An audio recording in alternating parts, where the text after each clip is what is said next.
When there's stress and turmoil, women's brains are generally designed to communicate it. But men feel the same stress and turmoil, often for slightly different reasons, but even more significant, they don't really know how to communicate that effectively as well as women.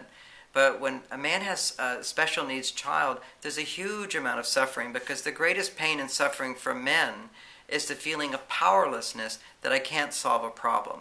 You see, what helps men to lower stress, to cope with stress, is to solve problems. If I know what to do, if I'm confident and I know what to do to solve this problem, then we feel good.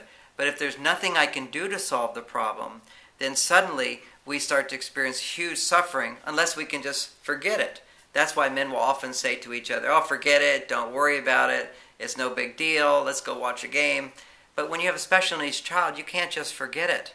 It's that child's right there, and you're feeling like, what can I do to solve this problem? What then happens is a man's testosterone converts into estrogen. Whenever a man has a problem and he doesn't know what to do to solve it, and there's some urgency, testosterone, the hormone that helps him cope with stress, turns into the female hormone, estrogen, and suddenly his brain is flooded with emotions. And this is huge suffering for men, and they don't know how to deal with it. And what a wife can do is understand at those times that if he does talk about what's going on, don't say anything, and don't try to fix it, and don't try to help him, but simply be quiet. Another thing is to encourage him to go out to be alone. If he wants to be alone, leave him alone.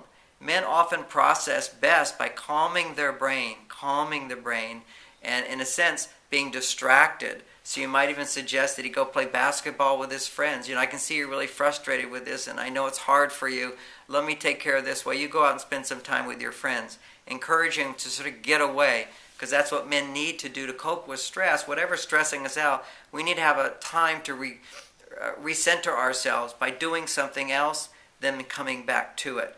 And of course, the most important thing is that non-judgmental, unconditional love and appreciation that women can have for a man who's doing his best. And that he knows that makes a huge difference. I remember one time I was exhausted from my work, from typing for 18 hours on a book, and my wife saw me and she said, I sure am glad I don't have your job. I felt so appreciated. So anything you can do to acknowledge that he's putting forth effort, and you appreciate that effort, makes a huge difference to man. And this is one of the insights for women to help support their husband going through the challenges of raising a child with special needs.